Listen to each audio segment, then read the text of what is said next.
Good afternoon and welcome to this edition of DMS 3000 News Live. Episode 70 is upon us here, folks. And happy Thursday to you on this November 9th, 2023. I am your host and moderator for this great show that's now on 4 p.m. to 6 p.m. Monday through Friday, Jason DeCanio. We welcome you to the show. I'm happy that you're with us here and taking time out of your busy day to get your news, get your sports, get any other important information. And we've got a great show to you today with 3 great articles and a tribute and a happy birthday, too, as well, to a famous person out there who we're going to, announce in just a few minutes here. So with all of that, let's go ahead and take a look at what's on the palette today. We have what is a war crime and how are war criminals prosecuted? We've been talking about this war going on since last month. In fact, the Ukraine war started it. Now you've got the Israeli war. I mean, there's so much mass chaos going on right now, folks. And eventually somebody is going to be prosecuted. Hopefully there'll be enough to prosecute the enemy, not so much the good guys, but considering which way things are going, well, it's just going to be a big mess. But we're going to give you what a war crime is and how are war criminals prosecuted if they even get to that point. Also, too, what exactly is monosodium glutamate? And is it really bad for you? Well, you've eaten it in Chinese food for the last how many years of your life? I know I've done for 45 some years of mine. Is it healthy? Is it bad? We're going to break all the myths for you on this particular topic later on in the program. And a big 90th birthday to American and Canadian game show host Jim Perry. Yes, the host of Card Sharks, Sale of the Century, Definition in Canada, the Miss Canada pageant. But he started it all with Sid Caesar and in Grossingers and got his big break with the Sid Caesar hour, pretty much. Caesar says it. And we'll look at Jim Perry's great life. And I've got an important announcement for you as well, too. That has nothing to do with this show, but it has an important thing to do with Monday. And I'll tell you that when we do the other important information. Plus, what day is today? The headlines, sports, and other important information. And, of course, our motivation of the day coming from our friend out there on the Daily Motivator. Yes, Ralph Marston will give us what it's going to take to give you a great motivation towards the end of the day. We'll look at that at the end of the program, okay? In the meantime, let's go ahead and get you all squared away with the headlines for today. This is Thursday, November 9th, 2023, and here we go. Well, interpretations of the phrase "from the river to the sea" made it so divisive. It's a nod to the land between the Jordan River and the Mediterranean Sea and the tensions between Palestinian Arabs and Israeli Jews who live there. But what does it actually mean? Well, it's very offensive, according to that. Apollo astronaut Frank Borman, who first orbited the moon, dies at age 95. Frank Borman commanded 2 early NASA missions, including Apollo 8, the first to orbit the moon. He was a no-nonsense astronaut known for his keen attention to detail and duty to country. Justice Department watchdog finds alarming conditions inside Florida federal prison. The Inspector General's office found inmates served moldy bread, containers of food covered by what appeared to be rodent droppings, and insects in bags of cereal. Senator Joe Manchin announces he won't seek re-election in 2024. West Virginia Democrat Joe Manchin will not seek re-election to the Senate in 2024. Democrats have a narrow majority and face an uphill battle to retain his seat. Thai farmlands in Israel face a grim choice: work in a war zone or go home to poverty. Some 30,000 Thais were working in Israel prior to the October 7th Hamas attacks, and more than 7,000 have left Israel since. More than 50 Thai citizens were killed or taken hostage in the attacks. But the GOP debate takeaway: striking actors and studios reach a deal. 5 presidential candidates, but no Trump, debated the Israel-Hamas war and other issues on stage in Miami. SAG-AFTRA says it's reached a deal of extraordinary scope with Hollywood studios. And after a month of bombardments, as much as a third of Gaza City is damaged. New analysis of imagery from a European Space Agency satellite allows for what researchers say is the most comprehensive look yet at the scale of damage due to the Israeli bombardment. Well, curbside trash is a problem in New York City. Officials have a not so novel fix: plastic bins.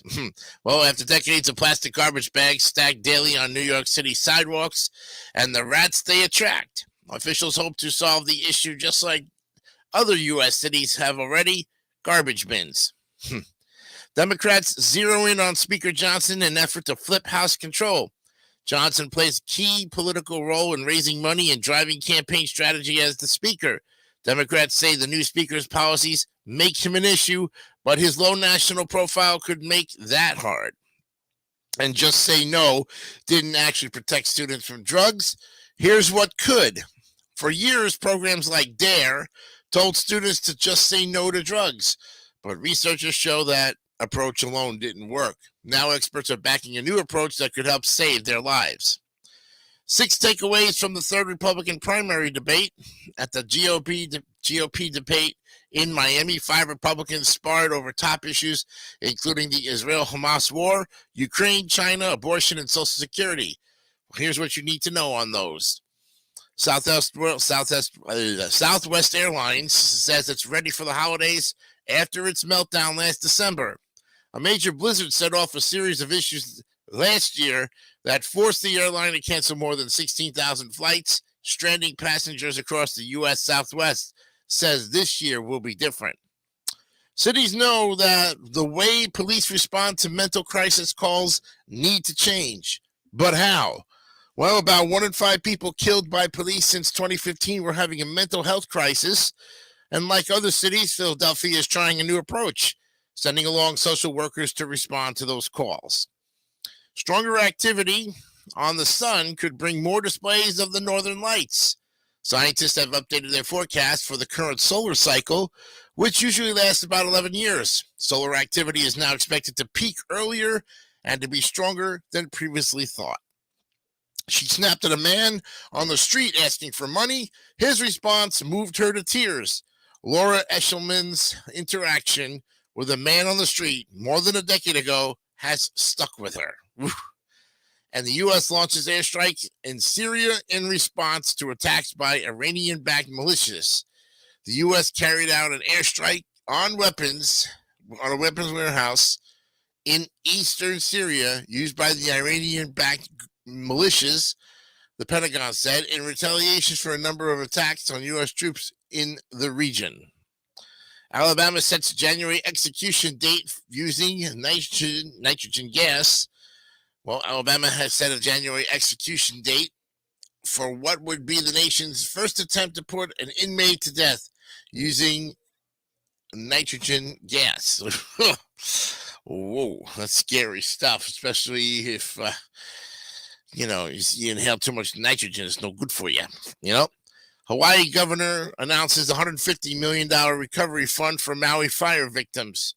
The program means those who lost family members or were injured in the Lahaina fire could receive payments of more than $1 million by the spring. But by participating, they'd waive the right to sue. And here's 4 takeaways from Disney's earnings call. The Walt Disney Company announced its fourth quarter and yearly earnings on Wednesday. Revenues for the quarter and year grew 5% and 7% respectively. ICE releases investigation into immigrants' death after months of inexcusable delay. Yes. Under pressure, the government released a report examining the death of an immigrant in ICE custody. The report found multiple failures, but did not indicate they caused the migrant's death. Actors and studios make a deal to end Hollywood strikes. SAG-AFTRA workers have been on scene like a like seen since the strike since July, and when they joined screenwriters on their strike. Now, if the performers approve their new deal, Hollywood soon may come back to life. Let's just say it was dead for the last 3 months. You didn't see concerts, you couldn't go see plays, you couldn't see anything, and nothing was televised. Knew that you could, if you had a motor vehicle and you operated it, sure you could go to any party or something of that sort. But nowadays, if you're what you call it, I'm sorry. The actors and studios make a deal to end Hollywood strikes. Yep, yeah, that's for sure. Okay, all right, that's cool. I don't know what I'm dealing with. Okay. All right, folks, there you have it. Your headlines news for today, November 9th, 2023 on this Thursday afternoon. Let's go now to the NBA scores. And I was just watching the Clippers and the Nets on the highlight reels, and boy, the Nets looked really good last night. Let's take a look at all the games from yesterday. It was the Pacers over the Jazz, 134-118. The Wizards take care of the Hornets in New Orleans, 132-116. 76ers win again, beating the Celtics. Now they go to 7-1. They beat them 106-103. The Knicks continue their winning ways. They've won 4 in a row with a 126-105 win over the Spurs. Brooklyn Nets 100, Clippers 93, Rockets 128, and Lakers 94. And the Pelicans also played the Timberwolves, but they lost.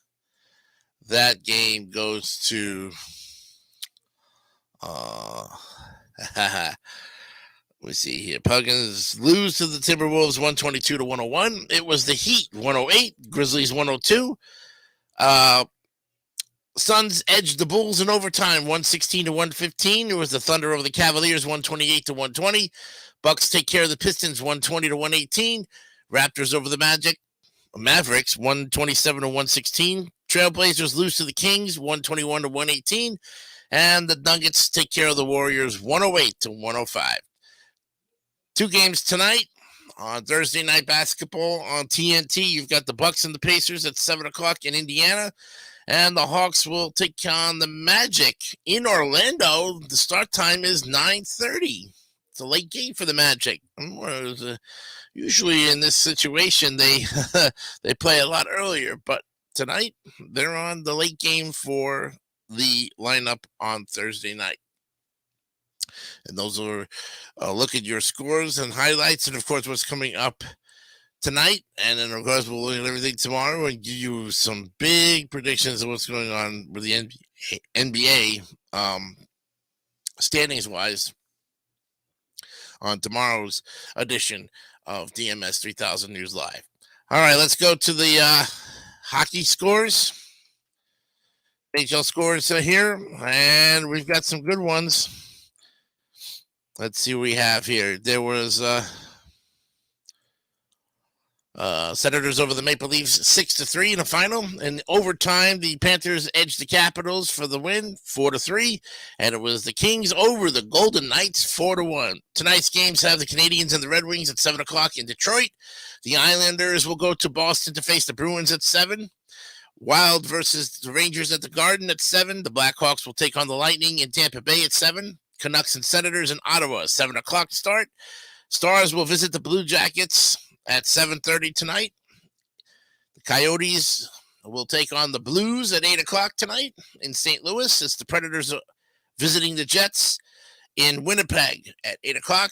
The Kraken will go to Colorado to play the Avalanche at 9. The Penguins will play the Kings at 10:30. And I want to say Houston Oilers are going to take on the San Jose Sharks. That's also a 10:30 game. All right. So that's a look at the NHL scores and the NBA scores. Looking real good. So let me tell you about some of the interesting information I have for you. Next Monday, In honor of Jim Perry's 90th birthday, we'll look at that today and give you his fantastic legacy. In honor of his 90th birthday, his daughter, Erin, who was on this show about 3 months ago, back in August, or 2 months ago. Yeah, either July or August. I think it was in August. So that would be now 3 months.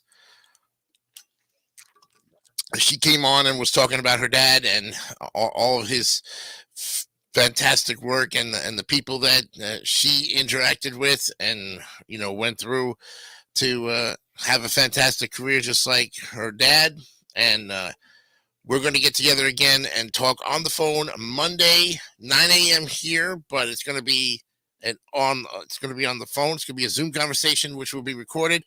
You will not hear that show until the following weekend for the Legacy of Queens. So this weekend will be our regularly scheduled Legacy of Queens. Next weekend we'll have the Legacy of Queens with special guest Erin Perry, and of course all the great memories that Richard gave to us. I mean, not Richard, Jim.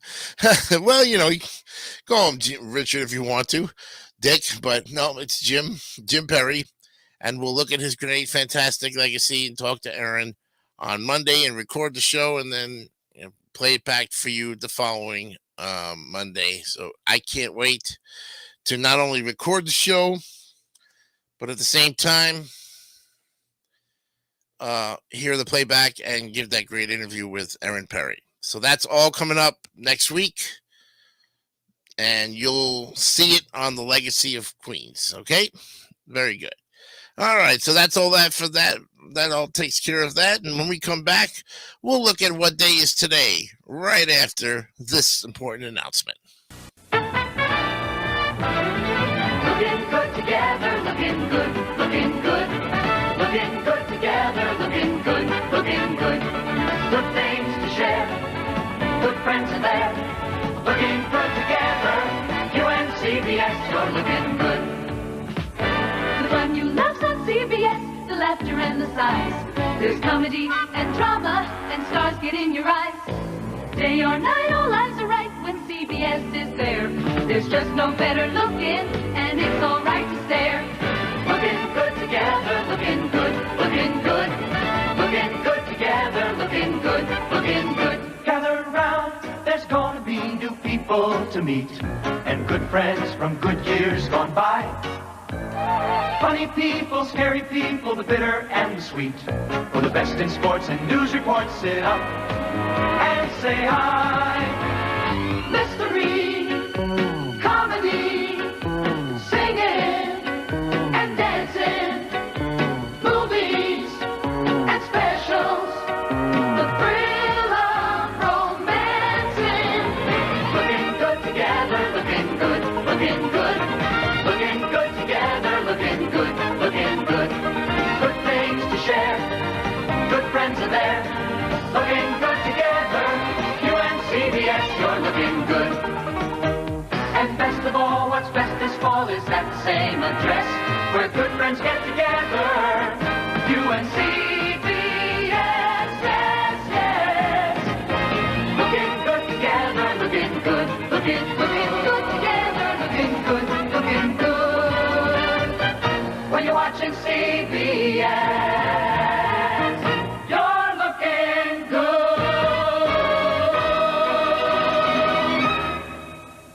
This is CBS. When you put on a Century 21 Gold jacket, you change your life. I've always earned a good living, but with Century 21, I'm earning real rewards. We get professional training and management backs us all the way. Last year I was a card and a time clock. Now I'm with number one, and that makes me feel like number one. For more about a career with Century 21, stop by any local Century 21 office and let's talk. It could change your life. We're America's number one top seller, Century 21. Kid, what's the difference between a mountain lion and me? What, Sue? 2 inches? What, kid? Time for a Cheerios breakfast. Get yourself Go Get Cheerios, Energy-O's that help you yourself a go on with Power Rolls. Come on strong with Cheerios. Start feeling your Cheerios. Get yourself a go. Get Cheerios! Gonna get a powerful start today. Gonna have some powerful good Cheerios. Gonna get a powerful good feeling from Cheerios. Toast, juice, milk, and Cheerios. Powerful good.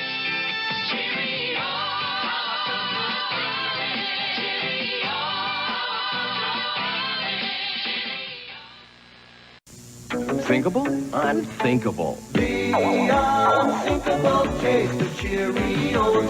Not a lot of sugar to weigh down those Cheerios. Look how they puff, don't keep them down.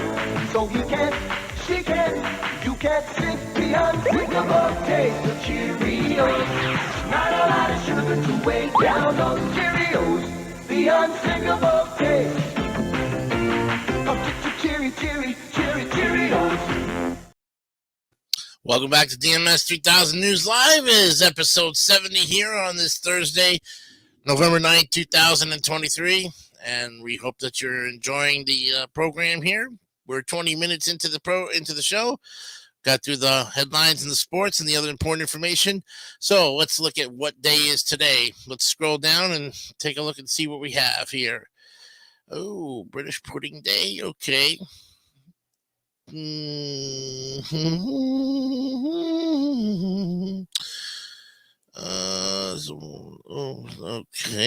No. Well, okay. It wasn't disgusting on some of the things, so we kind of would probably rub in with the, Okay, we don't want that. Okay, tonight we're going to be looking at one of the famous foods of today. For what day is today? It is British Pudding Day, and it's celebrated on November 9th. It's a day when pudding lovers can gather and indulge in every kind of pudding that they ever desired. British Pudding Day celebrates the origins of British pudding and how the rich culinary tradition behind baking puddings is still alive and a favorite of many all over the world. British puddings are different from American puddings in that the former comes in both sweet and savory flavors, while the latter is usually a sweet dessert dish.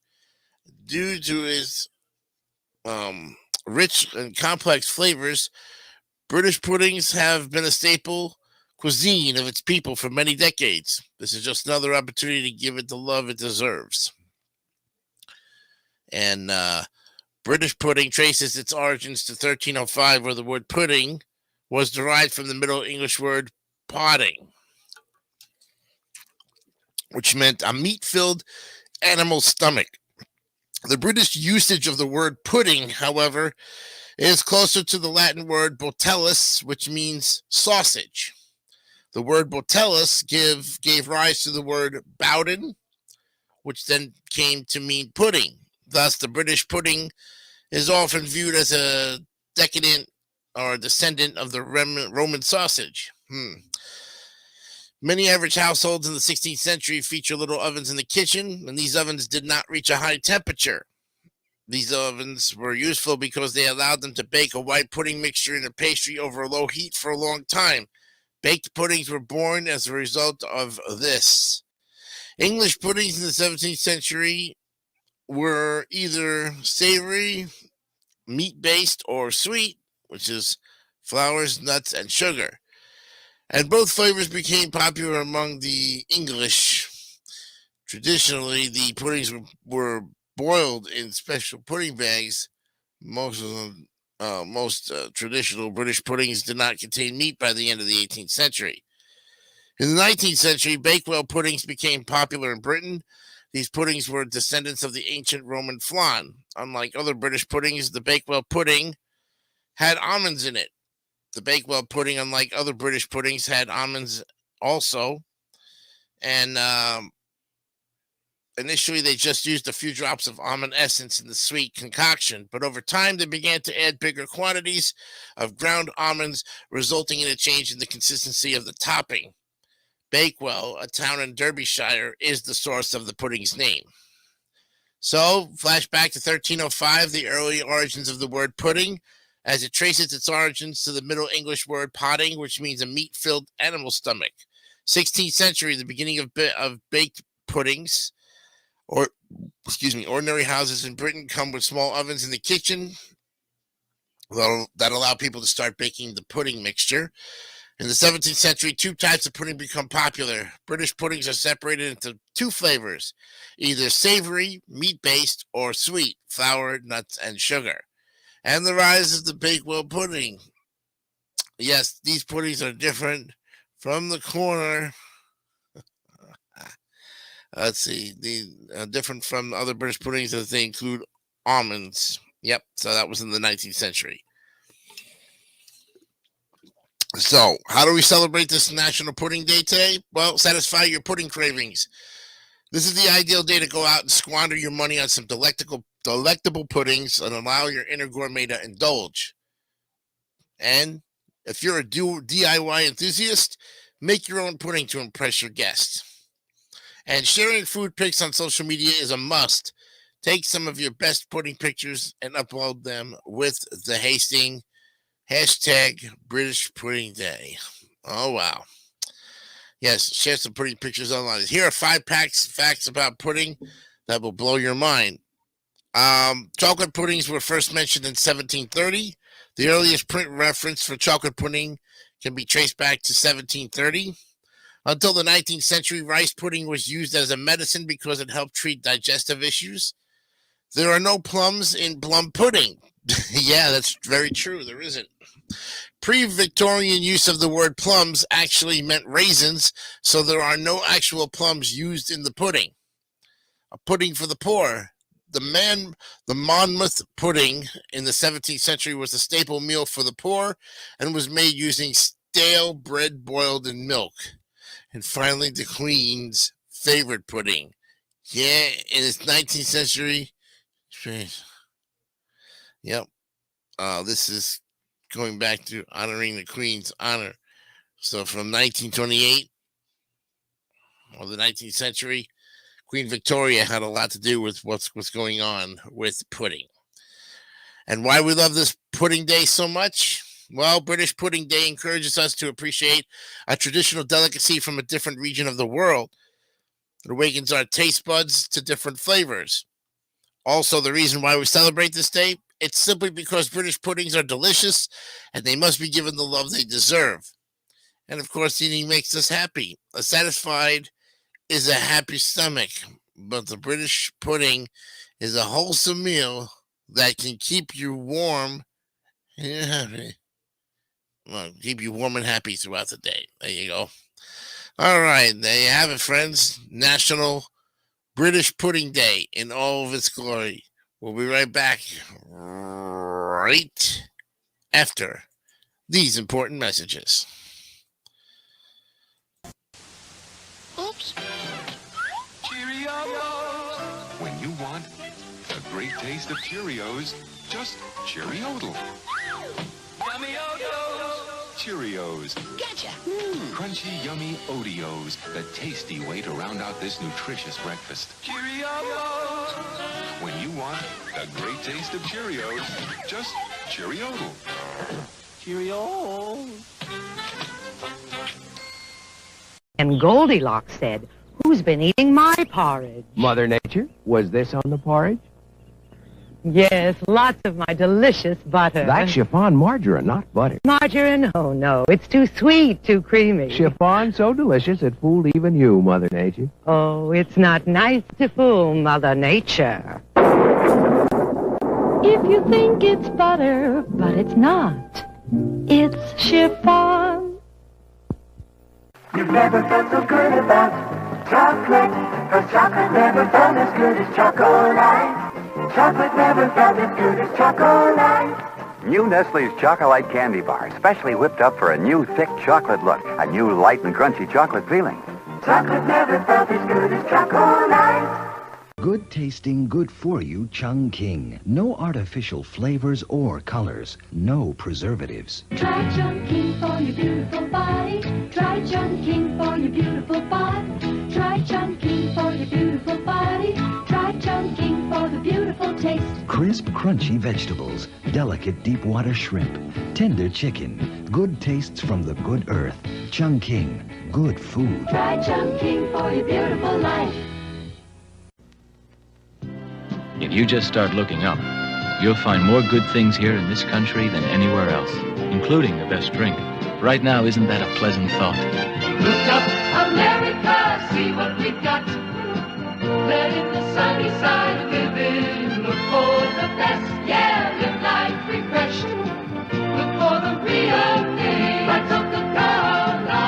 It's the real thing.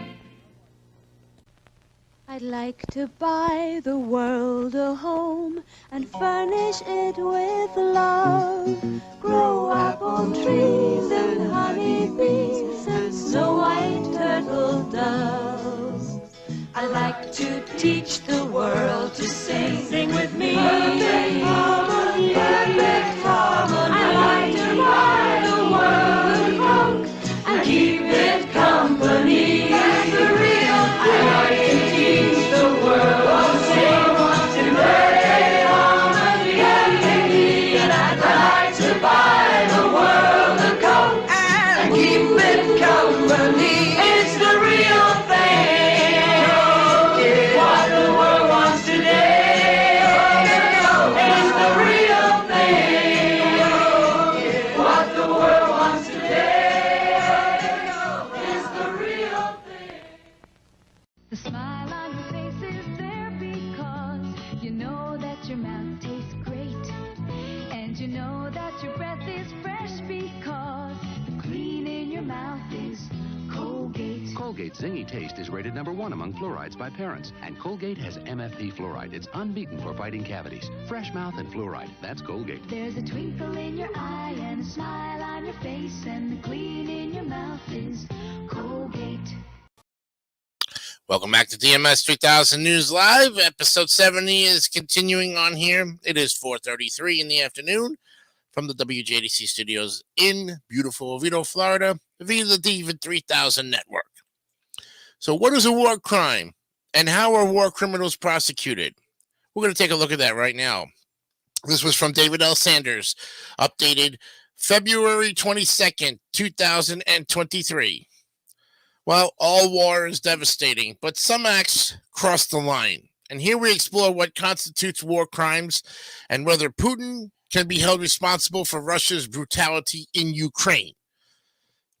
When historians look back at the Russian invasion of Ukraine, they may debate its most iconic photograph. Will it be the pregnant woman being carried out of a bombed-out maternity hospital in Mariupol while clutching her bleeding belly? Or will it be the missile striking a local government building in central Kharkiv in the early days of the war? Will it be the bodies strewn about a trash-filled courtyard in Bucha, all shot at close range and with at least one victim with hands tied behind his back?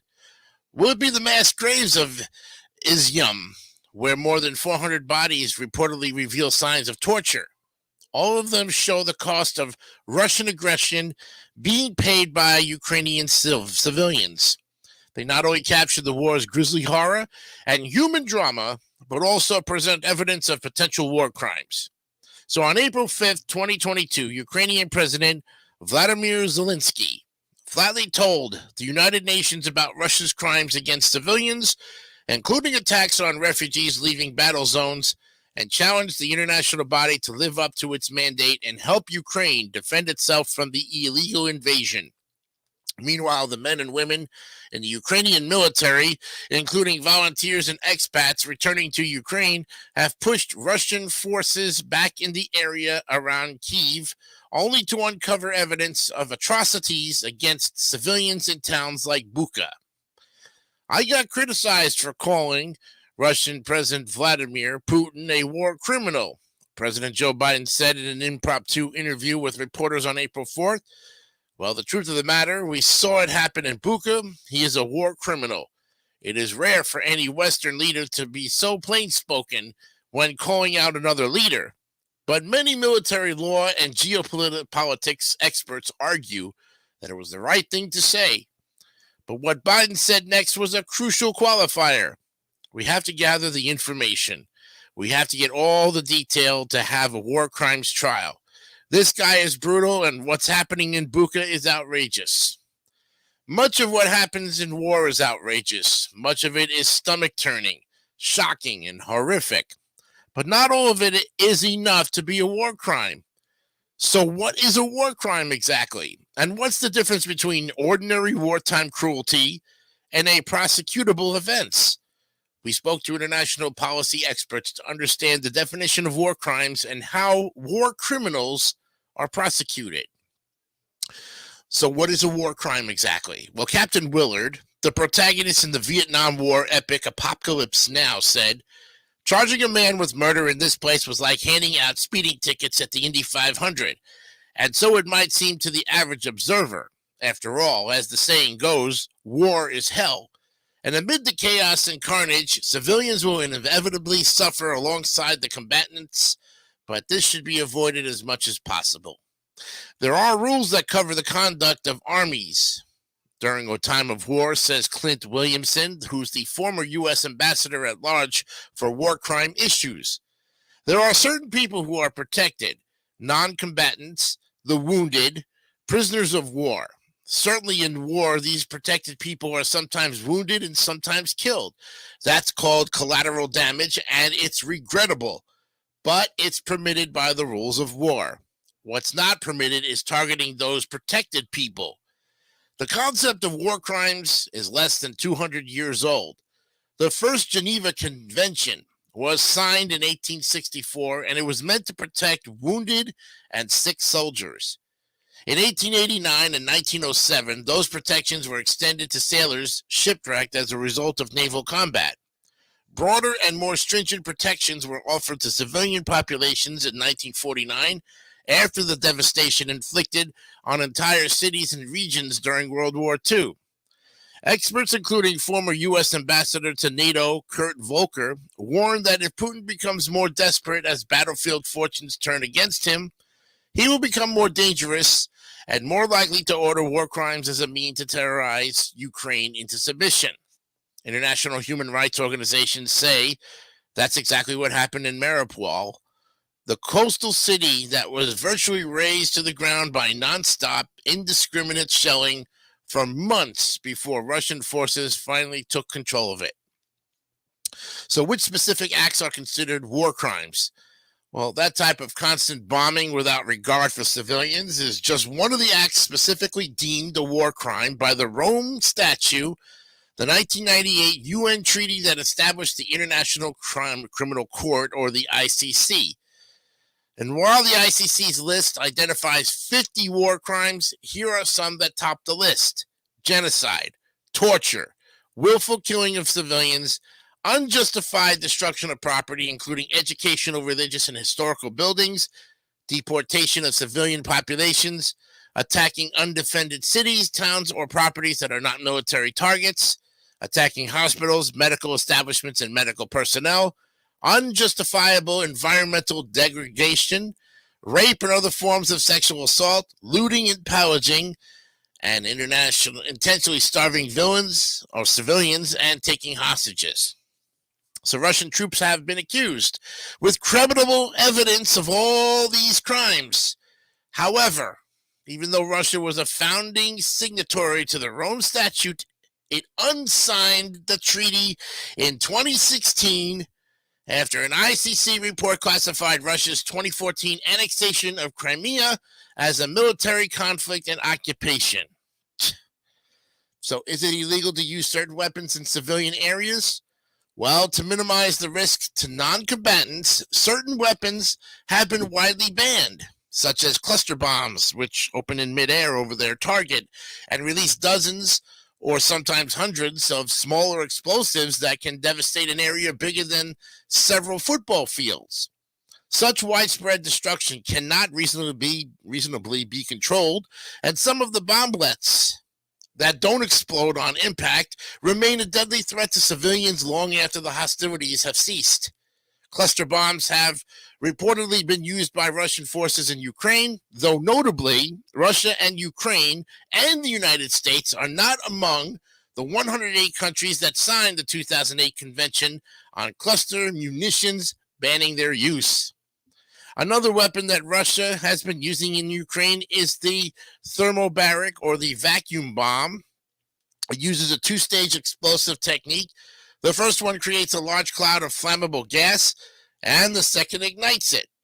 The result is a fireball capable of literally vaporizing people, as well as a shockwave that can pulverize internal organs, and an overpressure of 1,000 pounds per square inch that can cause organs to erupt from the body. And though these bombs are not banned outright, under the UN Convention on Certain Conventional Weapons, their use in civilian areas can be prosecuted as a war crime. So there are deliberate crimes against civilians are prohibited. Most disturbing than the arguably accidental harm caused to civilians by the use of hard-to-control weapons are the deliberate and willful acts by invading forces that are meant to terrorize, victimize, and inflict suffering on the civilian population. These include forced deportations, massacres of civilians, and sexual violence, and they have been widely reported throughout occupied Ukraine, along with the destruction of civilian infrastructure, looting, and wanton seizure of property. And whether these acts are intentional and done under the orders of senior commanders, or they are the acts of foot soldiers gone rogue, the fact that they are so common throughout Ukraine suggests that blame could reach high levels of the Russian power structure. The doctrine of command responsibility holds that military leaders are liable for crimes committed by their subordinates if they knew or should have known about them and did nothing to prevent or punish them. It's very unusual that the individual soldiers, the trigger pullers in these crimes, are prosecuted, says Williamson. But through something called linkage evidence, people up the chain of command now can be held responsible. And since the end of World War II, the Nuremberg Doctrine has made just following orders useless as a defense. Every soldier has an obligation to refuse to follow an unlawful order, says Leonard Rubenstein, a professor at Johns Hopkins University and the author of Perilous Medicine, The Struggle to Protect Healthcare from the Violence of War. Go commit a war crime is an unlawful order. And when that unlawful order is carried out, the crime is committed not only by the soldier who followed it, but also by the commander who issued it. With sufficient linkage evidence, responsibility for the crime can reach all the way up to the top political leadership. So, combatants are obligated not to attack the infrastructure of non-military civil society, Rubenstein says. Such targets might include hospitals, water and electrical systems, and civil administration. Each of these, he notes, has been targeted by Russian forces in Ukraine. It's not enough to say the military needs electricity or water, and therefore these are legitimate military targets. There's a standard called proportionality, which means the destruction can harm the civilian population out of proportion to the military goal. The attack on Mariupol, which faced a near-constant bombardment from the earliest days of the war, is a case study in proportionality. There were Ukrainian soldiers inside Mariupol defending the city and fighting back against the Russians. But that can't justify what really happened there, with roughly 90% of the city destroyed. Rubenstein says, then in mid-March, a Russian bomb destroyed a Mariupol theater that housed civilians and was marked with the Russian word for children to make clear who was sheltering inside. About 300 civilians were killed in that attack. Moreover, attempts to evacuate civilians from the besieged city have been thwarted by Russian refusal to allow relief organizations to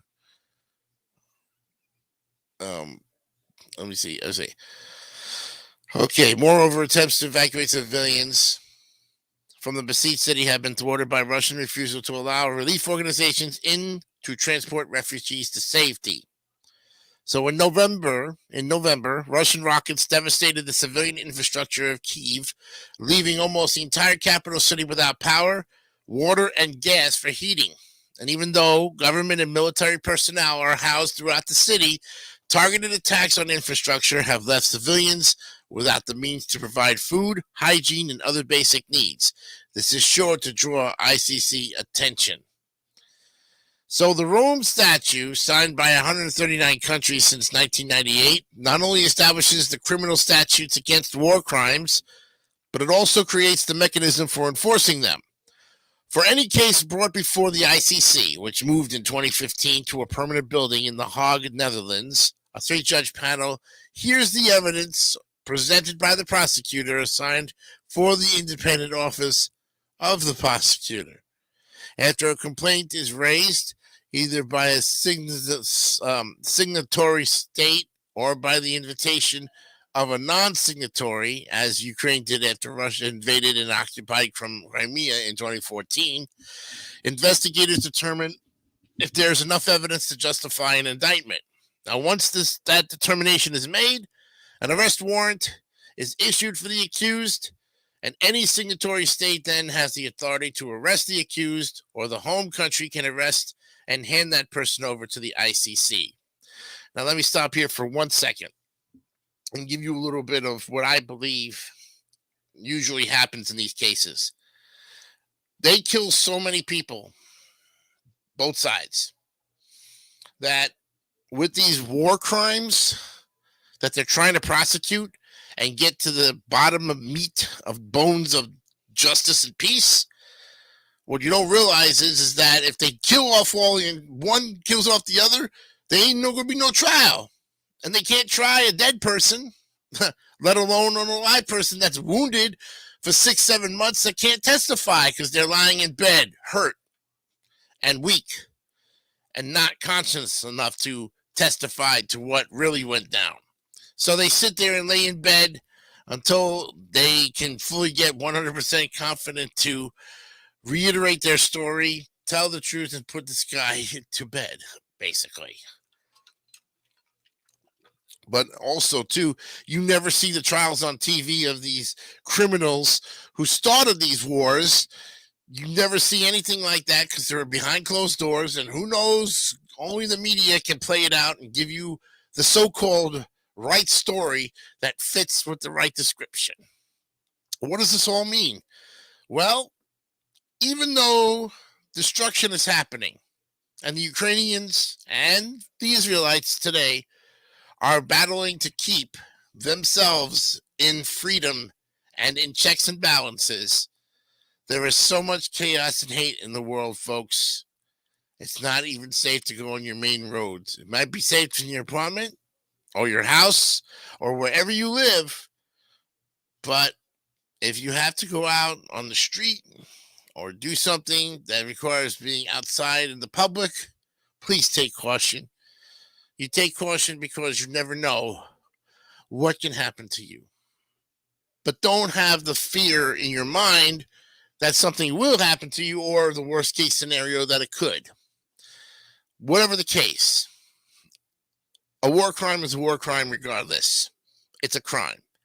And we have to make sure that those people understand why things are like that.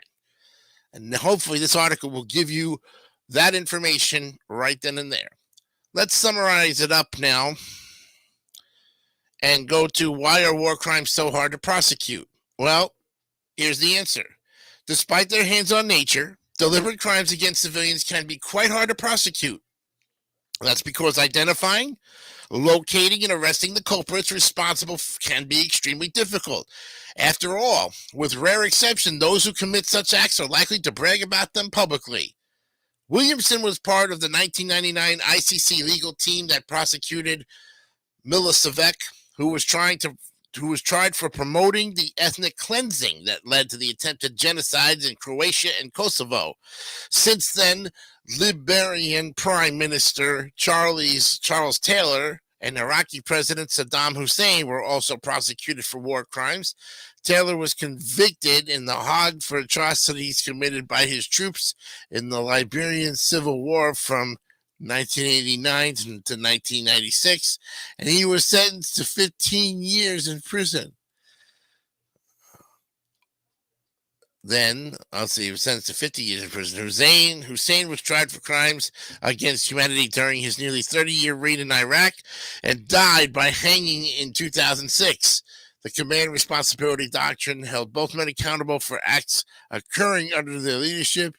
These same men might hold true for Putin. So when the crimes are so widespread, like we've seen in Ukraine, and appear to establish a pattern meant to terrorize the civilian population, it lends itself to the conclusion that the political leadership was behind the policy, Williamson says. And when there's so much day-to-day reporting that crimes are being committed, the political leaders have to be aware of it, and once they know it, they're obligated to put a stop to it. If they don't, as we've seen in Ukraine, they have presumed to condone the criminal behavior and can be held responsible. Williamson says that even the failure to train and educate soldiers on the rules of war can render their commanders liable for crimes committed by their troops. Many of the Russian soldiers captured in Ukraine have said they were lied to about when they were going and not prepared for what they were expected to do there. So, and it goes on to talk about sexual assault. That adds another complicated layer to the prosecution. The Russia's communications have inadvertently helped identify war criminals and all this stuff. Now, I want to tell you about something that happened to my computer before we go to break. Yeah. Well, I get a lot of crashes as well to my computer sometimes, and I realize that, you get that blue screen of death sometimes.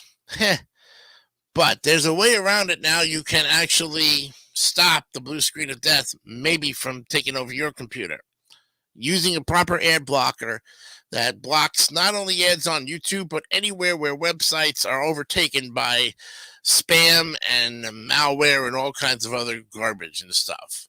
Check out the one, let me see, one program here, and it's called something, and I can't think of it. Oh, it's like when you're trying to come up with the name of what you're trying to look for, and you can't find it. Well, I'm going to look for it. It's a program that we have now. It's called uBlock Origin. Yes, uBlock Origin, folks. Check it out. It's a free program. Blocks everything that you don't want. Ads, spyware, malware, viruses, whatever you need to enjoy your time on the computer, whatever you're going to do. Check out uBlock Origin. Download it. Put it in your extensions. Send you on your merry way, and you'll have an experience you will never forget online. When we come back, we're going to be looking at what exactly is MSG and is it really bad for you? And then we will celebrate the 90th birthday to American and Canadian game show host Jim Perry. And as I mentioned towards the top of the show, that I will be interviewing yet again another beautiful lady, Erin Perry, next Monday on the show. It's not going to be a live broadcast, but it will be recorded and then be put on for the following Legacy of Queens. We'll be right back with What is MSG right after this. We haven't time to spare. Our cottage needs repair.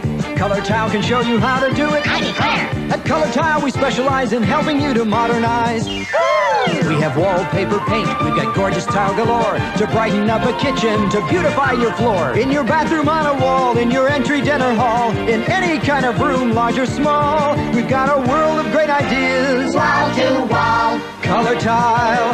Color Tile has it all. See Yellow Pages under Tile.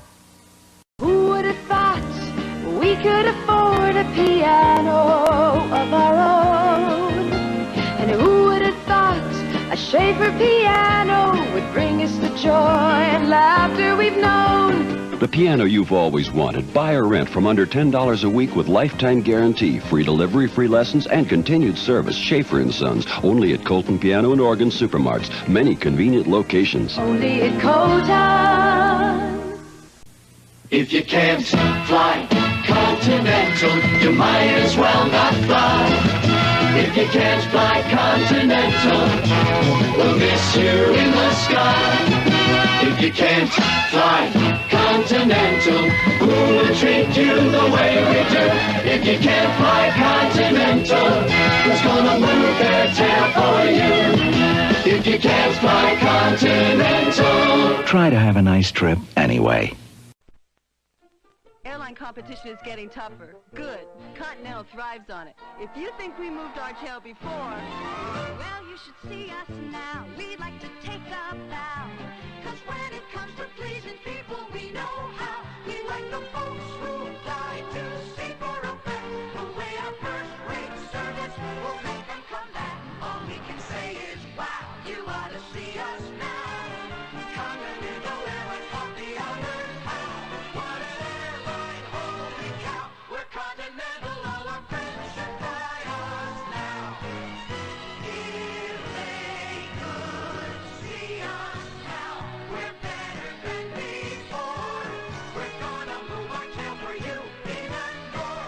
What an airline, holy cow. We're Continental, all our friends should fly us. You should try us. You should see us now.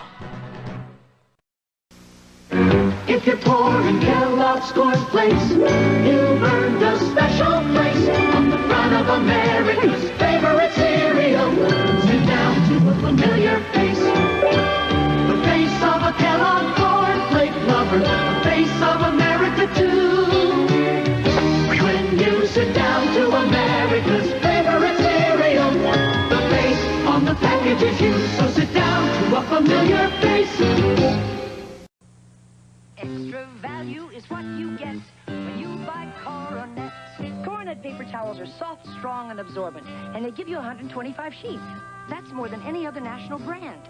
Coronet bath tissue is soft two-ply tissue in pretty designer prints. And soft, pure white Coronet facial tissue costs less than any other national brand. So buy Coronet paper products from Georgia Pacific. Extra value is what you get when you buy Coronet. Country times for summertime, country times for fall. We love that good old-fashioned taste anytime at all. Seasons come and seasons go, changing all the time. But winter, summer, spring, or fall, it's always country time. Country time, anytime. Tastes like that good old-fashioned lemonade. Country Time Lemonade flavored drink. Tastes great anytime. Tastes like that good old-fashioned lemonade. Welcome back to DMS 3000 News Live, episode 70 here on this Thursday, November 9th, 2023. It's Thursday afternoon, actually, here. It's another hot day in Florida as we got temperatures back up in the mid-80s again. And I don't know, folks, I'm getting to the point where we need some cooler weather to just come on in and clean out all this humidity and everything. Highs in the 80s tomorrow again for the central Florida area. Lows in the 60s. So it's a beautiful night to sit out there and read a book. But boy, oh boy, we could use some of that cooler weather during the daytime and put on a little bit of a jacket and go out there. But no, we're still wearing shorts. I'm wearing lighter clothes still, and I'm breaking a sweat at the end of the day. It's still running my AC in my car, if that's any consolation for you. So, with that in mind here, wherever you are in your neck of the woods, I hope it is much, much cooler and you're enjoying your fall season. Okay? Next up is MSG, not Madison Square Garden. No, we're talking about the monosodium glutamate that you get in specific foods, especially Chinese food. And we're going to look at, is it really bad for you?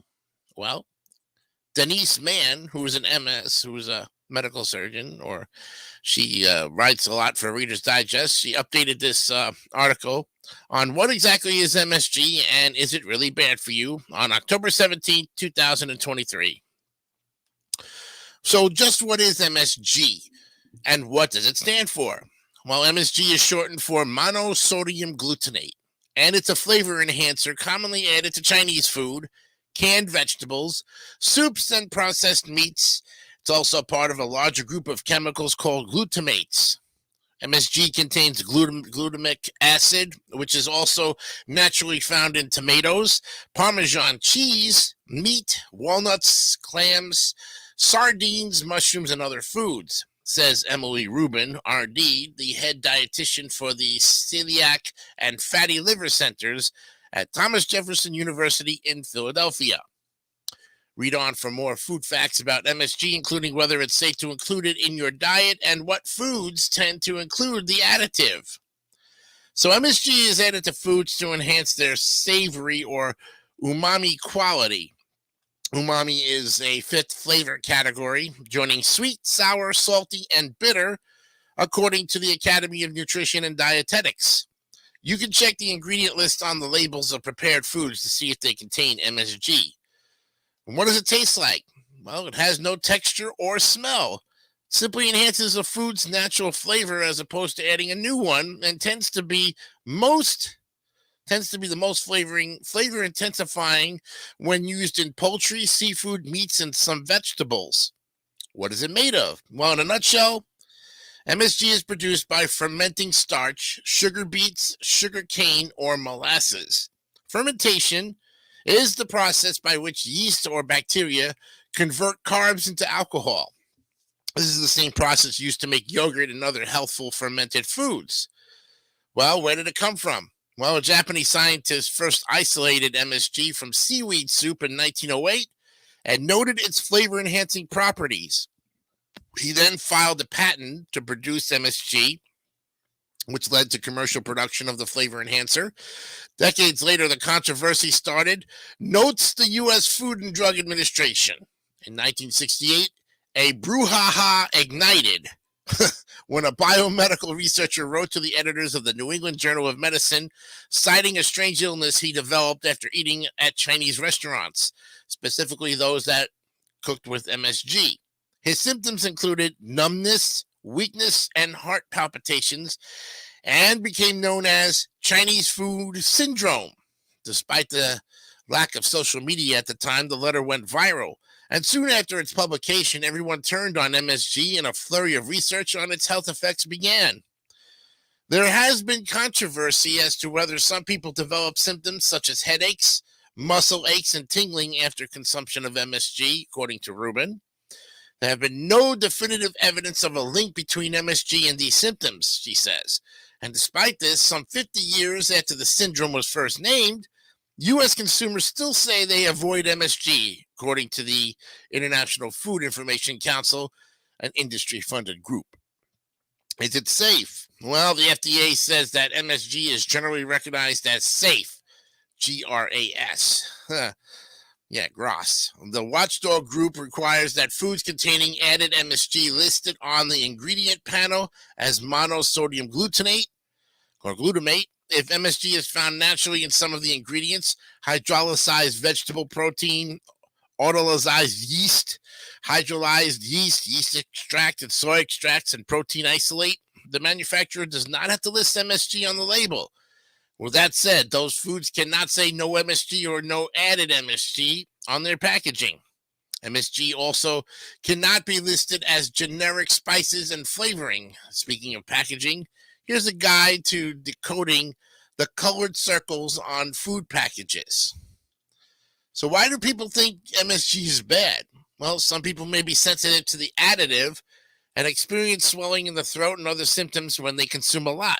Some experts including Michael Galitzer, who's an MD, an integrative medicine specialist and co-author of Outstanding Health, a longevity guide for staying young, healthy, and sexy for the rest of your life, believe the flavor enhancer is dangerous.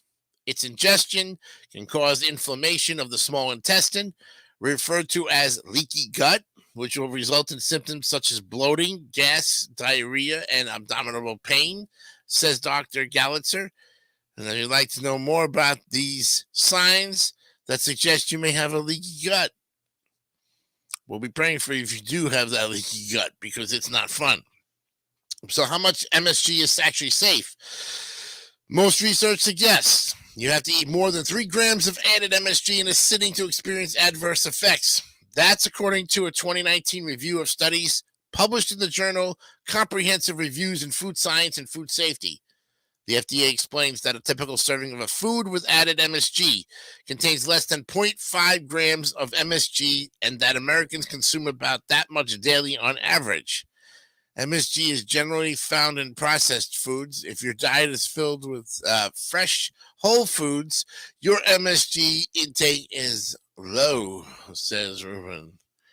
And is it gluten-free? Well, yes, according to the National Celiac Foundation, there may be starches or sugars used in fermenting MSG, but wheat starch, which contains gluten, is not one of them.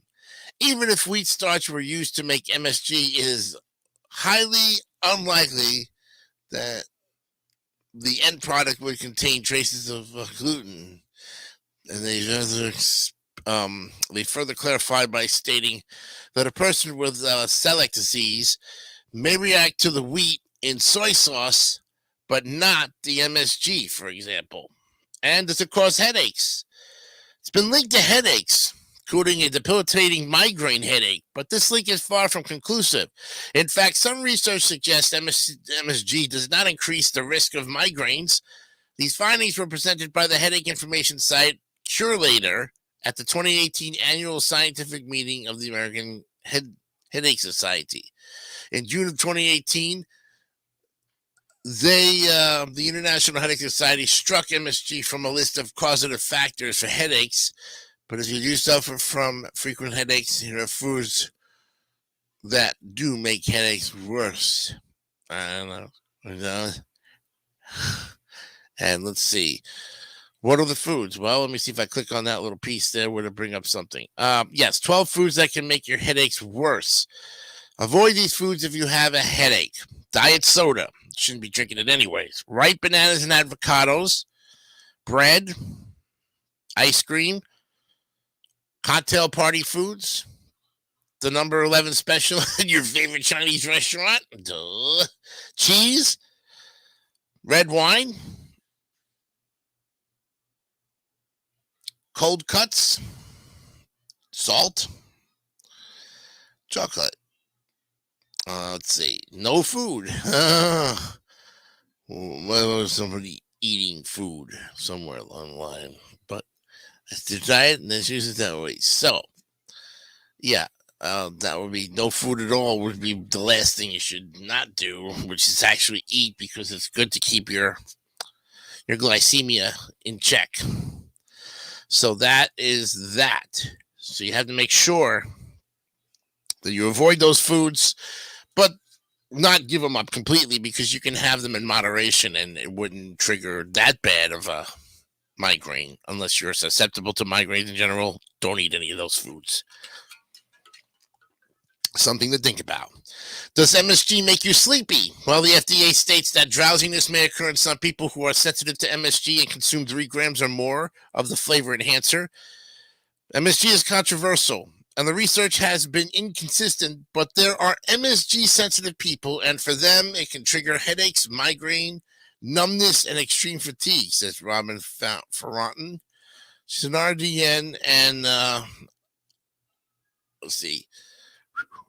She's an integrative medicine dietitian at the Morrison Center in New York City and a spokesperson for the Academy of Nutrition and Dietetics. I generally recommend that some people with tendencies for headaches, migraine, and fatigue to avoid it. Let's see. We're going to take a break. All right. When we come back, we'll continue our look at MSG right after this. Coming out of the rain, Willard. No, I don't like bran cereal. Better than catching cold. No, it isn't. This is Kellogg's Cracklin' brand. It's delicious. I don't like bran cereal. Oh, Willard. Oh, okay. I'll eat one if you do. Hey, let's get the milk. Kellogg's Cracklin' Bran. High fiber, good taste. If you never liked bran, you'll like it. I like it. If you like bran, you'll love it. I love it. Kellogg's Cracklin' Bran. Yes, I'd like a butane lighter, please. Which one? Oh, they're all about the same. I wish you hadn't said that. Cricket lighter is really quite a light.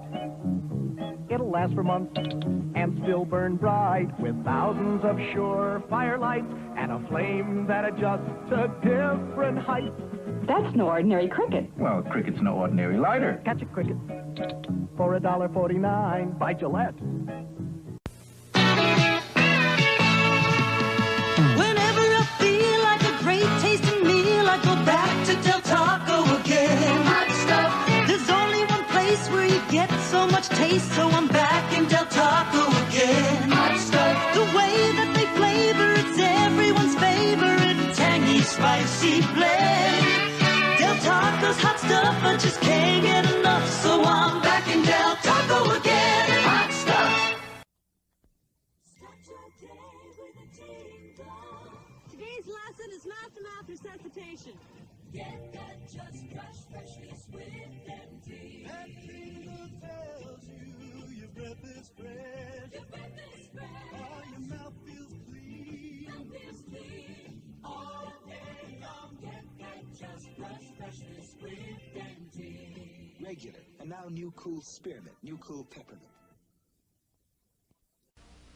You're looking for a place to eat with friends or family. Some serve burgers, some serve hot dogs, no one can agree. Seder, Wiener Schnitzel, we're all together now. With hamburgers and hot dogs, no more need to look around. Hamburgers and hot dogs, all together now. At der Wiener Schnitzel, it's all together now. At der Wiener Schnitzel.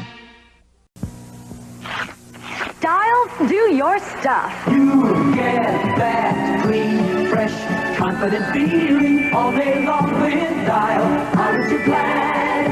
That clean, fresh, confident feeling all day long with Dial. Aren't you glad? You'll be glad Dial's active deodorant ingredient keeps working all day long. That clean, fresh, confident feeling all day long with Dial.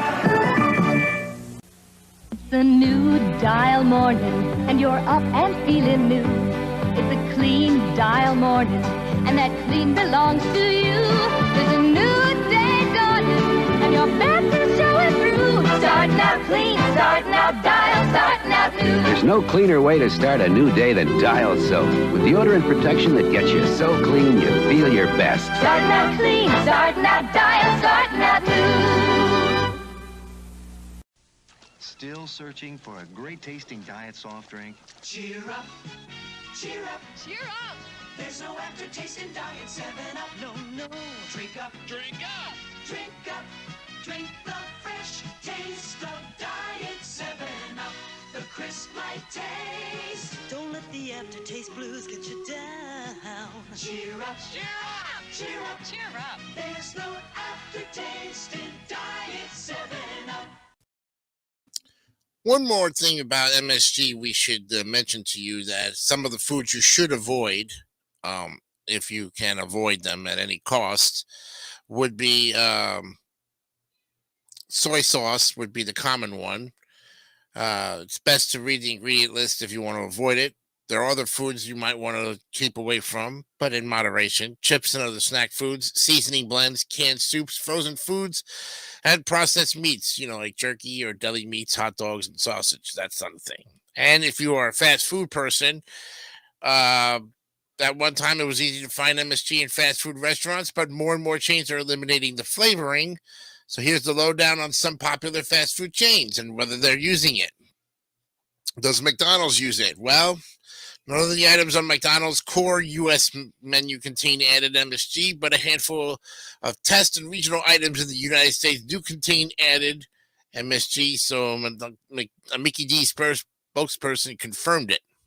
Panda Express, the popular Chinese restaurant, does not add MSG to any of its dishes, but some ingredients may contain natural MSG, according to the corporate website, so do check that out.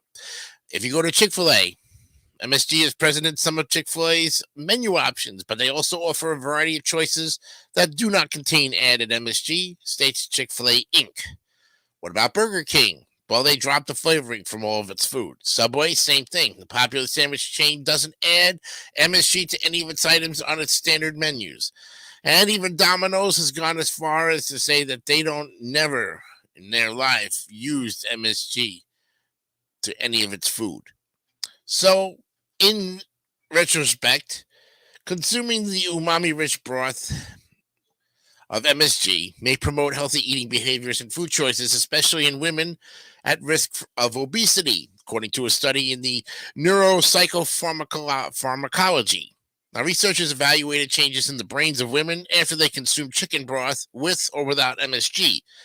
The broth with the added MSG lit up areas of the brain connected to satisfaction and better eating control, the researchers discovered. What's more, women who had the broth made better choices during their meal, favoring foods with less saturated fat. And that's why these studies are important, because they can tell us a lot about what's going on with you and your body. So, an interesting article. Once again, MSG. And is it really bad for you? Well, according to the experts, no, but all in moderation, like everything else. Jim Perry, happy birthday to you today, sir. Happy heavenly birthday, as Mr. Perry passed away back in 2015 at the age of 82 to cancer. But what makes him so great, and that we talk about him a lot, is that his daughter, Erin, who is much alive, and his son, Sean, who is out there in California, and June, who is out there in North Carolina, who's happily retired.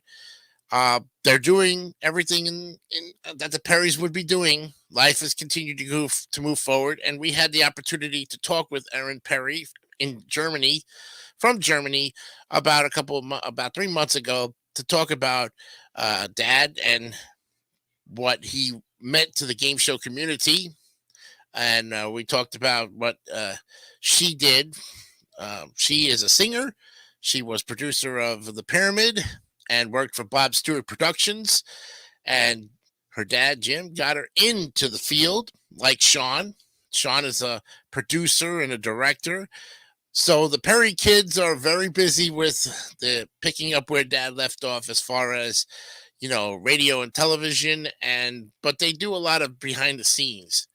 And then June, well, she's a sweetheart. She may be retired, but she still knows how to make some beautiful pottery.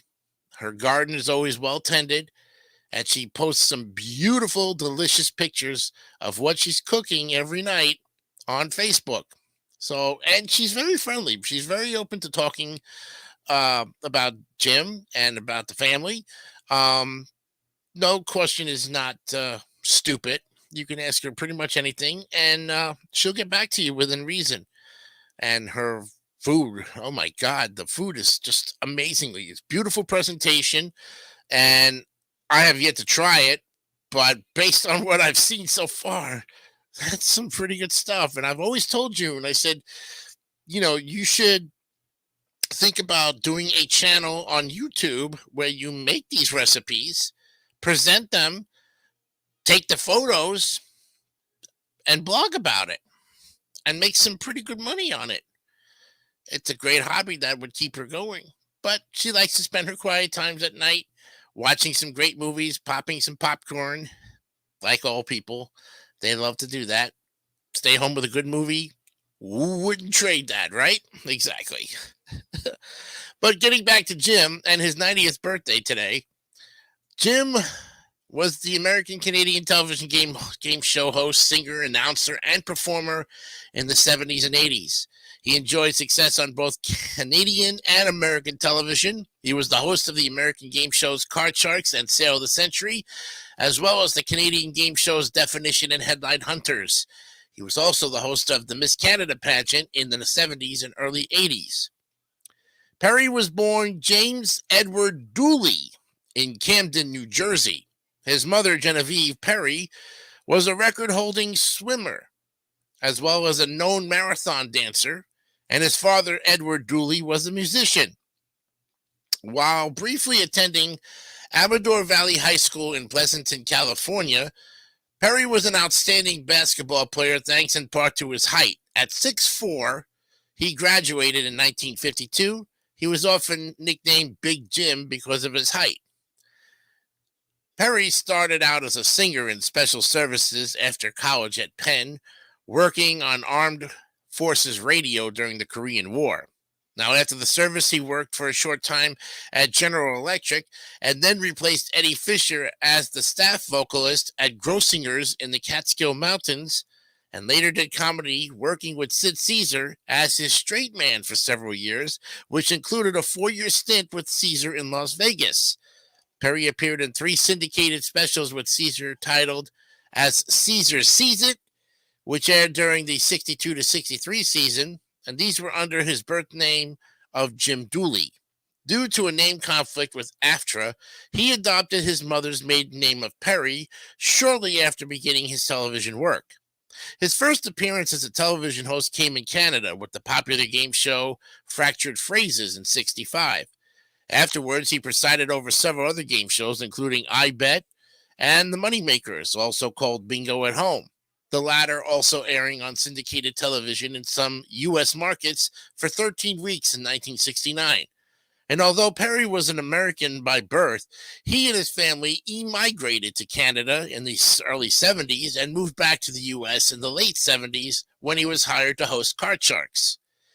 He also served as an announcer for that show starring Joan Rivers, a short-lived 2-month series that aired in 1969 on syndicated television. He also appeared in a few television commercials, including one for Morton Salt. From 69 to 72, he was a weekend overnight DJ at WABC Radio in New York City. Then in 74, he became the announcer of the CTV game show Definition, a hangman-based pre-Wheel of Fortune series, which would become the longest-running game show in Canada television history. After a few weeks of announcing the show, Perry moved from the announcer position to hosting, replacing original host Bob McLean, and remained there until the show ended its run in 1989. He hosted another long-running weekly nighttime game show called Headline Hunters, which lasted from 1972 until 1983. He presided as MC of the annual Miss Canada pageant, a job he held from 1967 until 1990, about the same length of time his U.S. counterpart, Bob Barker, presided over the Miss USA pageant on CBS. And like Burt Parks in the United States, Perry, a talented singer, would sing the pageant's closing song, The Fairest Girl in Canada, soon after the new Miss Canada was crowned. This practice, however, ended in the 80s, and again, Dave Duvall worked alongside Perry as the pageant's off-screen announcer. And while hosting the 1975 Miss Canada pageant during a commercial break, a female protester hit Perry with a packet of flour while on camera, claiming that the pageant was sexist. Perry, though shaken from the incident, regained his composure and continued on with the broadcast. His first major American network hosting tenure came in 1967 with a short-lived charades-type game called It's Your Move. The series was produced in Canada for syndication in the United States, and another game show also produced in Canada for syndicated TV in the U.S., The Moneymakers, a game based on bingo, aired in 1969, originally titled Bingo at Home, in which contestants and home viewers had a chance to win money, albeit less than $100 at a time, and in some years his co-host was Dominique Dufour, Miss Canada 1981. But his biggest break in the United States came in 1987 when NBC and Mark Goodson Bill Todman Productions cast him for their new show Card Sharks. Perry hosted the entire NBC version in the 2 pilots that preceded the series, airing from April 24th, 1978 until October 23rd, 1981. Now, this series helped Perry begin a long association with NBC, lasting more than a decade. Perry was twice considered as host for the daytime and the nighttime revival of Card Sharks in '86, but due to his commitments with NBC and CTV, the daytime version aired on CBS and was given to Bob Eubanks, and the nighttime version was hosted by Bill Rafferty. Then in 1982, NBC named Perry host of Sale of the Century, a revived version of the 69 to 73 series, airing from January 3rd, 1983 until March 24th, 1989. For more than 6 seasons, he presided over the fast-paced Q&A game. Starting in January of 85, he added a third hosting gig to his resume, taking the reins of a nightly syndicated Sale of the Century that ran until September of 1986. His style and sensational salesmanship helped to make the show a big hit for the network in the last golden era of game shows, and made Perry one of the top game show personalities of the 1980s in the United States. Not forgetting the time he spent with Sid Caesar, Perry would often tell jokes related to some of the questions asked on Sale.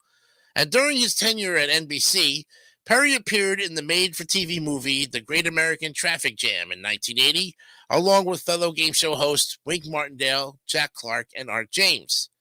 Perry hosted approximately 10 different game shows, including Unsold Pilots, in a career that spanned about 25 years. He was also involved in charitable causes both in Southern California and Canada, and was a regular host of the annual Telemiracle Telethon in Saskatchewan for many years in support of the Kinsmen clubs in that province. His daughter Erin also appeared on several of these telethons, and on one occasion they performed a song together. Perry retired in 1990. In the later years, he authored 2 self-awareness books titled The Sleeper Awakes, A Journey to Self-Awareness in 91, and There's Gotta Be a Pony, Considerations on a Journey of Mastery in 2012, and appeared in a few infomercials, mostly produced by his daughter Erin and Pat Finn. In 1991, he made a walk-on appearance on the game show Studs, hosted by Mark DiCarlo, who was a contestant on Sale of the Century in 1985. In 94, Perry hosted a pilot for a lottery game show titled Cash Tornado for Mark Goodson Productions, taped at CBS Television City's Studio 33 on the same set as The New Price is Right. The pilot was not tied to a specific lottery, but would have featured 3 different qualifier tickets for any lottery that chose to buy the show. 3 players, 1 representing each game, one of whom was Roger Dobkowitz. Played a series of games culminating with the game Avalanche, where the winner could win up to $100,000 on top of what they won earlier. Unfortunately, the format did not sell, though it was used as the basis for other lottery game shows, most notably Illinois' Instant Riches. But a sizzle reel was recently discovered and posted on Wink Martindale's YouTube page as part of his ongoing Wink's Vault series on August 1st, 2015. Well, Perry met his wife June during his time at Grossinger's.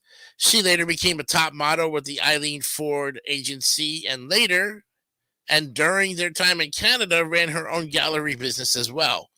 She currently operates her own pottery and gallery, Shambhala Pottery in Bakersville, North Carolina. The couple celebrated their 50th wedding anniversary on June 29, 2009. And their son, Sean Perry, is a television producer and was a partner in Endeavor, a Beverly Hills-based talent agency. Their daughter, Erin Perry, who worked with Bob Stewart Productions as an associate producer to the $25,000 Pyramid, and also served with Pat Finn's production company, Infinity Productions, as its vice president.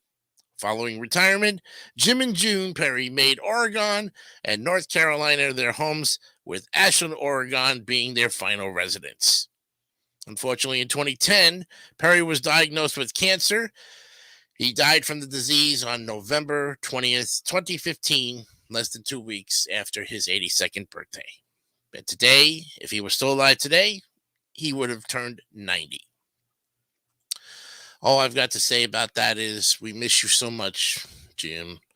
You've been an asset to the game show community as probably one of the most underrated game show hosts ever, Nick, because Bob Barker has kind of like taken over the king of game shows. But you by far are right there with the lineup of people who have done so much for us entertainment-wise. We thank you, and it'd be an honor and a privilege again to talk with Erin.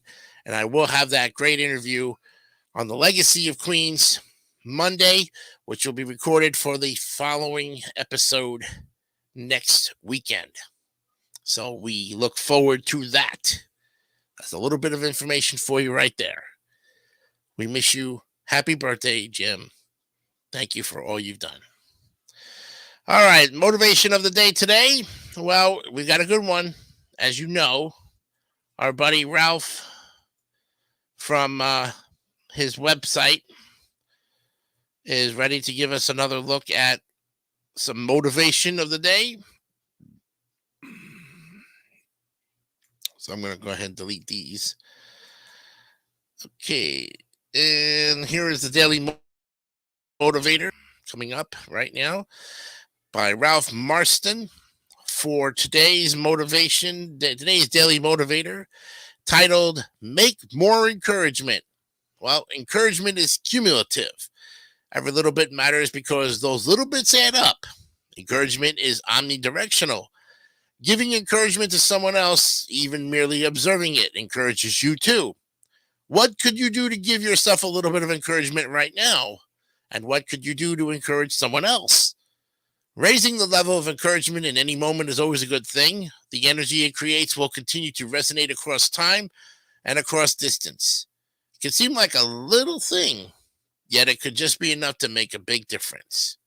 Wherever it comes from, wherever it goes, encouragement benefits your world. So use every opportunity to make more. There you have it, friends. Ralph Marston's Daily Motivator for the motivation of the day. What a way to end the program. We'll see you tomorrow for Friday's edition of our great show. Episode 71 concludes the second week of this 4 p.m. time slot. We realize that we're going an hour and a half instead of a full 2 hours. We're trying some different things here. Give us some feedback. We'd love to hear from you. Send us a message, drop us a line if there's anything you would like to hear or have us cover on a story or a report or something you think that might be a great topic for one of our shows. Please drop us a line either to David St. Dennis or myself at the David 3000 Network, and we will definitely look into it, work it into the schedule, and see what we can do with it. Do the research and give you the best information possible on those great reports. From all of us here at WJDC Studios in beautiful Oviedo, Florida, and the David 3000 Network, I'm Jason Icanio. Have yourself a great day. Remember, be honest, be real, and keep it simple, stupid. Kiss. And don't forget to check out new episodes of Chilling 3000 Hangouts Friday at 8 p.m. on the David 3000 Network. We'll see you tomorrow for the conclusion of our great week right here on StreamYard. Have a good night. Bye-bye.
Don't forget to subscribe to the David Dyson Network for great more content like this one.